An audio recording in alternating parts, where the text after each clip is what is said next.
Thank you, Linda. If I was Bill Murray, we'd be calling this Groundhog Day. But I'm not Bill Murray, and we're debating this bill again. I guess I won't go into a lot of the, all of the things we've debated in the past, but some new developments have come up. And if I'm not mistaken, this was in the governor's original executive budget proposal, correct? More or less. What does that mean? It wasn't word for word. But it would add electronic cigarettes to... Yes, yes. So what were the differences between the governor's proposal and this one? It wasn't word for word. It was the concept was in the budget, yes. So how does this particular piece of legislation differ from what the governor proposed? It doesn't. He had some additional provisions. That did what? Is this more restrictive, less restrictive? No, it had to do with taxation.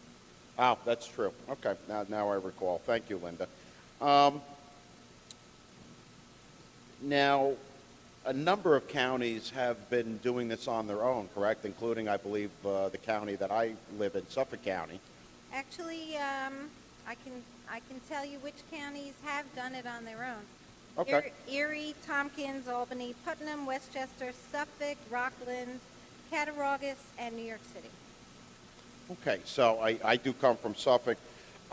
Is there a reason why we're not letting our local governments do this on their own, form a home rule request? You know, with more than 70% of the state population covered, it's time that we have one rule that affects the entire state, and that's what this attempt has been for quite some time. Well, I can see, your view on that. I guess the reason I would defer and want to leave it to the counties to decide is because ultimately, if I'm not mistaken, the county health sanitarians are the ones that are in charge of enforcing this. You have a question?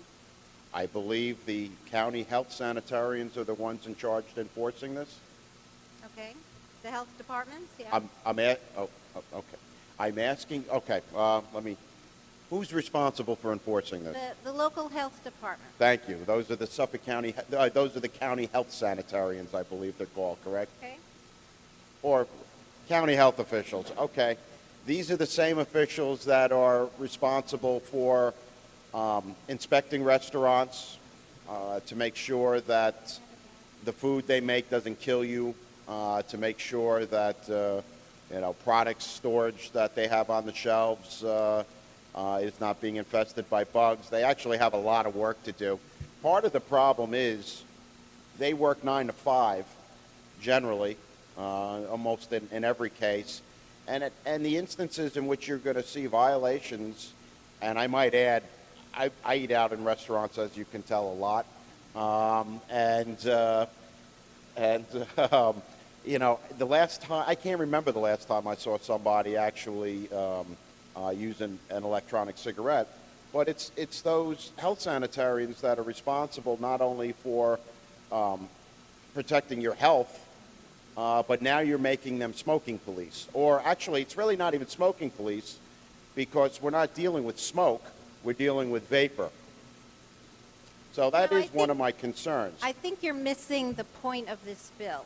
Okay. The Clean Indoor Air Act, which in July will be 14 years old, is committed to protecting the public health, including e-cigarettes in the protection of public health, including the people who do not want to be exposed to the aerosol emitted from the e-cigarette need to be protected.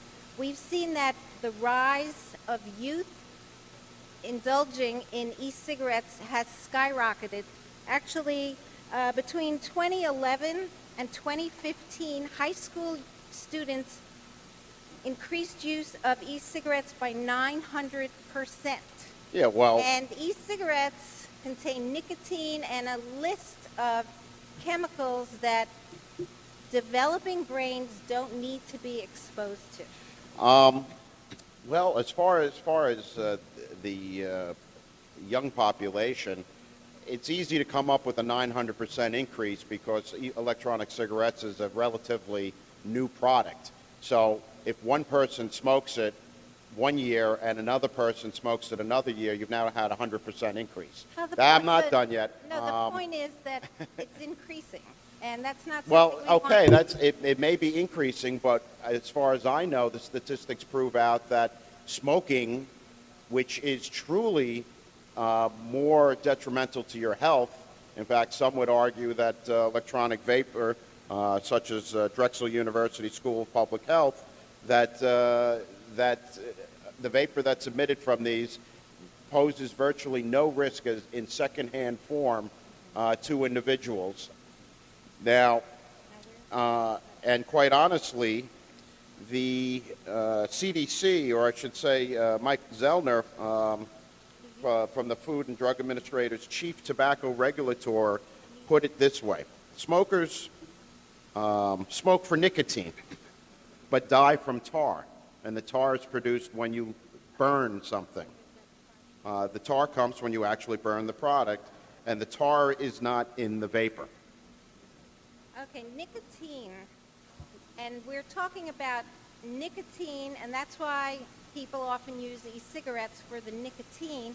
Nicotine poses dangers to pregnant women, children, adolescents, and the youth using nicotine in any form is not safe.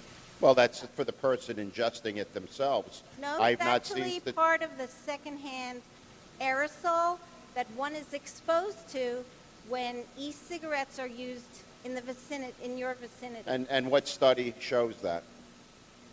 Because I have a study that says it doesn't have any impact on in the form of secondhand vapor or exposure to individuals.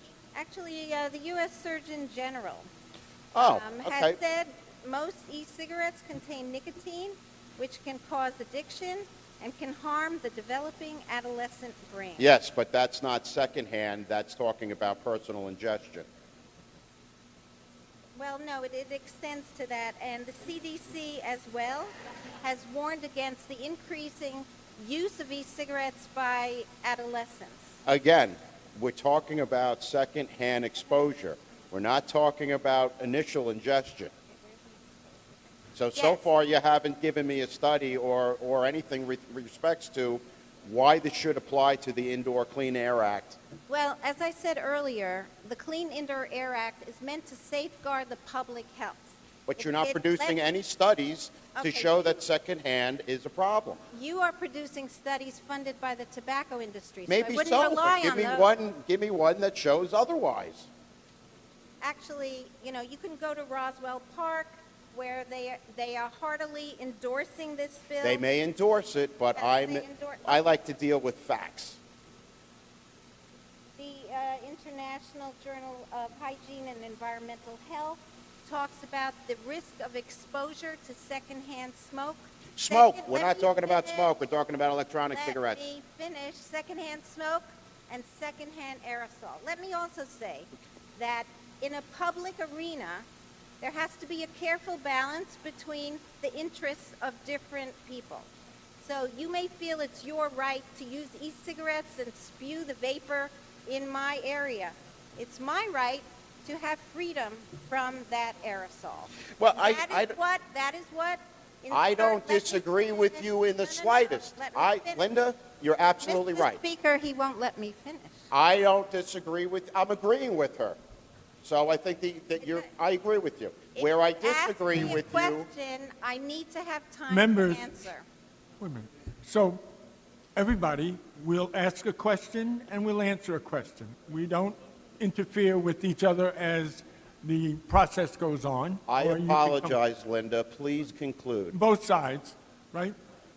Let one member get their full say out and then you can respond to it. So now, are you still on a question, Mr. Raia? No, I apologize to my colleague, and I'd Okay. like her to continue. And I'm sure your apology is accepted. Well, thank you for accepting on my behalf, Mr. Speaker. Come on, Linda. What We is- work very closely on a lot of issues together. So. No, this is a good intellectual exercise. What I was saying earlier was your right to have e-cigarettes or cigarettes is curtailed when it abridges my rights. Okay, And now, that, but no, let me finish.